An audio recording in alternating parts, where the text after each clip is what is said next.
ओम शांति।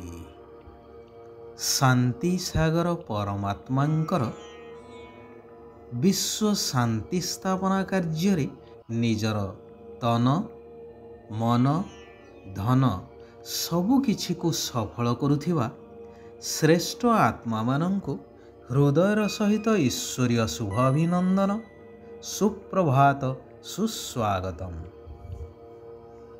सारा विश्व वर्तमान दुख अशांति रोग शोकरे अभिभूत।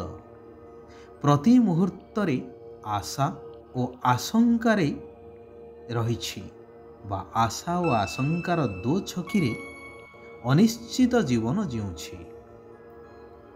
वस्तुवादी दुनिया रे समस्ते केवल नाम मान शान पछरे धाइछंती जे धाइछंती।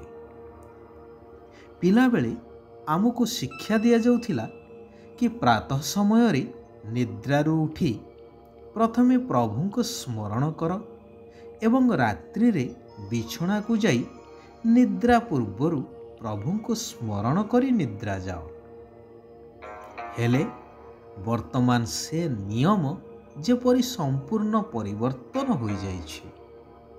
मनुष्य आज प्रातःरु शय्या त्याग ठारू आरंभ करी रात्रि रे निद्रा जेवा पर्यंत केवल चिंता ही चिंता करी चलीछि। चिंतारे बुड़ी रहुछि। से धनी हेई थाउ कि गरीब खटिखियाटिए होई थाउ, प्रत्येक केवल आशावादी आहुरी अधिकरु अधिक किपरि प्राप्ति हेउ। कुहा जाए मनीष परिश्रम करी रोजगार करिथाए सुख शांति टिके पाइबा पाई। हेले आजिर वस्तुवादी दुनिया रे प्रत्येक मनीष शांति टिके पाई चातक भली हेई जाइछंती। किए केते भी धनशाली शक्तिशाली पदपदवीर अधिकारी हेई थाउ, हेले समस्ते आज शांतिर भिकारी।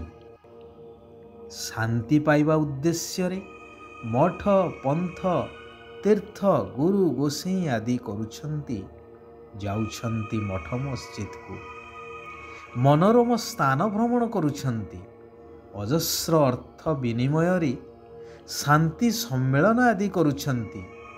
हेले काहीं विश्व रे शांति स्थापन हेई पारुछि ना? जेउ माने शांति सम्मेलन करुछंती से माने शांति पाई पारुछंती। अनेक क्षेत्र रे देखा जाए कि देश देश भितरे शांति सम्मेलन चलीथिबा समय रे ही अशांतिर वातावरण सृष्टि हेबार। एहार मुख्य कारण हेउछि आमे आमर वास्तविक परिचय को भूली जाइछु, अर्थात आत्मविस्मृत होई जाई आमर वास्तविक आत्मिक पिता शांतिर सागर परमात्मा को भूली जाइछु। आत्मार स्वधर्म हेउछि शांत, जेहेतु आत्मा स्वयं शांतिर सागर परमात्मांकर संतान अटे। तेणु शांतिर सागर को जेतेबेले भूलिले शांति की परिबा प्राप्त होई परिबो। शास्त्र कहे गुरु गोसाई मध्य मत देइथांती ईश्वर को विभिन्न उपाय रे आराधना किपरि करा जाई पारे।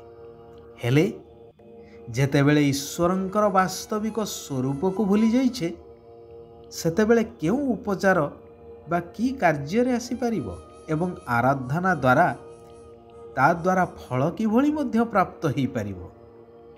लोक कथाटी मने पड़े। जड़े बुढ़ी लोक थिले, तांकर सबु किछि संपत्ति कहिले गोटिए बाक्स थिला, ता धेरे से तांकर अलंकार आदि रखुथिले एवं ताकु ताला पकई रखुथिले। थरे चोर पसी तांकर सेई बाक्सटी नहीं गले। सखाळु समस्ते कथा जानी व्यतिव्यस्त ही गले। हेले बुढ़ी जनक कहिले, अरे चोर बाक्स नौ कौन हेब, मो पाखरे तो चाबी। आमर अवस्था वर्तमान सही भली ही जाइछि। भगवान को डाकी चलीछु, पूजा पाठ करुछु, ହୋମ ଯଜ୍ଞ ଦାନ ପୁଣ୍ୟ କରିଚାଲିଛୁ, ହେଲେ ତାହାଙ୍କର ବାସ୍ତବିକ ସ୍ୱରୂପ ଆମକୁ ଜଣା ନାହିଁ। ସେସବୁ ଭୁଲି ଯାଇ ମାଛ, ଗଛ, ପାଣି, ପଥର ସବୁକୁ ଈଶ୍ୱର ମନେ କରି କର୍ମକାଣ୍ଡ ଆଦି କରିଚାଲିଛୁ। ଏସବୁ କଥାକୁ ବହୁତ ଗଭୀରତାର ସହିତ ଚିନ୍ତନ କରିବା ଆବଶ୍ୟକ। ତେବେ ଗୀତାର ମହାବାକ୍ୟ ଅନୁସାରେ ବର୍ତ୍ତମାନର ଏହି ଦୁଃଖ ଅଶାନ୍ତି ଭରା ଦୁନିଆରେ ଶାନ୍ତିର ସାଗର ପରମାତ୍ମା ଆସି ଶ୍ରେଷ୍ଠ ଜ୍ଞାନ ଦ୍ୱାରା ଶାନ୍ତି ସ୍ଥାପନାର କାର୍ଯ୍ୟ ଚଳାଇଛନ୍ତି ନୂତନ ସତ୍ୟଯୁଗୀ ଦୈବୀ ରାଜ୍ୟ ଗଢ଼ିବା ପାଇଁ ଏବଂ କହୁଛନ୍ତି, ମଧୁର ଆତ୍ମିକ ସନ୍ତାନଗଣ, ତୁମେମାନେ ଏବେ ମୋ ଦ୍ୱାରା ଶାନ୍ତି ସ୍ଥାପନା କାର୍ଯ୍ୟରେ ନିମିତ୍ତ ହୋଇଛ। ସେଥିପାଇଁ ତୁମକୁ ବହୁତ ବହୁତ ଶାନ୍ତିରେ ରହିବାକୁ ହେବ। ବୁଦ୍ଧିରେ ରହୁ ଯେ ଆମେ ଶାନ୍ତି ସାଗର ନିରାକାର ବାବାଙ୍କର ପୋଷ୍ୟ ସନ୍ତାନ, ପରସ୍ପର ଭାଇ ଭଉଣୀ ଅଟୁ। ସେଥିପାଇଁ ପୁରା ସମର୍ପଣ ବୁଦ୍ଧି ହେବା ଦରକାର। ପୁରା ସମର୍ପଣ ବୁଦ୍ଧି ସିଏ ଯାହାଙ୍କ ବୁଦ୍ଧିରେ ରହିଥାଏ ଯେ ମୁଁ ଈଶ୍ୱରୀୟ ମାତା ପିତାଙ୍କର ପାଳନାରେ ପାଳିତ ହେଉଛି। ବାବା, ଏସବୁ କିଛି ଆପଣଙ୍କର, ଆପଣ ହିଁ ମୋର ପାଳନା କରୁଛନ୍ତି। ଯଦିଓ ନିଜର ଚାକିରି ବା ବ୍ୟବସାୟ କର୍ମଧନ୍ଦା ଆଦି କରୁଛନ୍ତି, ହେଲେ ବୁଦ୍ଧିରେ ଅଛି କି ଏହା ସବୁ ମୁଁ ନିମିତ୍ତ ହୋଇ ପ୍ରଭୁଙ୍କ ପାଇଁ ହିଁ କରୁଛି। ସେମାନେ ବାବାଙ୍କ କାର୍ଯ୍ୟରେ ସମ୍ପୂର୍ଣ୍ଣ ସହଯୋଗ କରି ଚାଲିଥାନ୍ତି। ସେହିଭଳି ସନ୍ତାନମାନଙ୍କ ପାଇଁ ତ ଏତେ ବଡ଼ ଯଜ୍ଞ ଅର୍ଥାତ୍ ଈଶ୍ୱରୀୟ ବିଶ୍ୱବିଦ୍ୟାଳୟର କାରବାର ଚାଲିଛି। ଏହାକୁ ହିଁ କୁହାଯାଏ ସମ୍ପୂର୍ଣ୍ଣ ସମର୍ପଣ ବୁଦ୍ଧି। ସେଥିପାଇଁ ନିଜେ ପଢ଼ିବା ସହିତ ଅନ୍ୟମାନଙ୍କୁ ପଢ଼େଇବା ଦରକାର, କାରଣ ଏହି ଶ୍ରେଷ୍ଠ ପାଠପଢ଼ା ଦ୍ୱାରା ହିଁ ବୁଦ୍ଧି ତୀକ୍ଷ୍ଣ ହୋଇଥାଏ। ଶରୀର ନିର୍ବାହ ଅର୍ଥେ କର୍ମ କରିବା ସହିତ ବୁଦ୍ଧି ଦ୍ୱାରା ନିରାକାର ଶିବ ପିତାଙ୍କୁ ସ୍ମରଣ କରିବାକୁ ହେବ।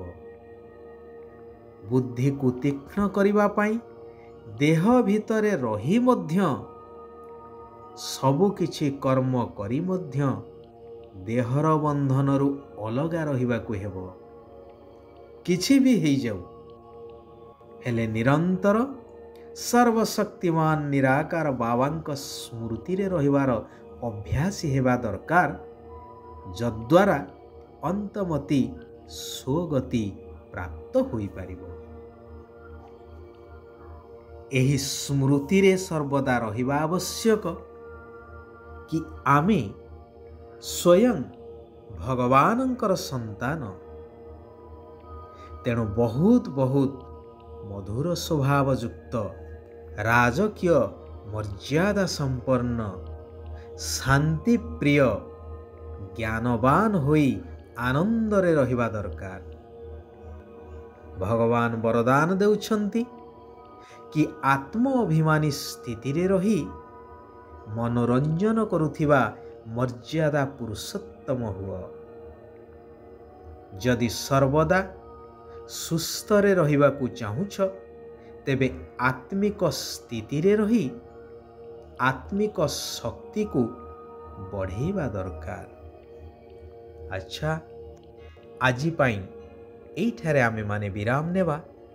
ଆସନ୍ତାକାଲି ପୁନଃ ସେହି କଲ୍ୟାଣକାରୀ ପରମାତ୍ମାଙ୍କର ଆଉ କିଛି କଲ୍ୟାଣକାରୀ ମହାବାକ୍ୟ ଉପରେ ଆଲୋଚନା କରିବା। ନିଜ ଜୀବନରେ ଧାରଣ କରି ନିଜକୁ ପରିବର୍ତ୍ତନ କରିବା ସହିତ ସାରା ବିଶ୍ୱକୁ ପରିବର୍ତ୍ତନ କରିବାର ମହାନ କାର୍ଯ୍ୟ କରିଚାଲିବା। ଓମ୍ ଶାନ୍ତି, ଓମ୍ ଶାନ୍ତି, ଓମ୍ ଶାନ୍ତି।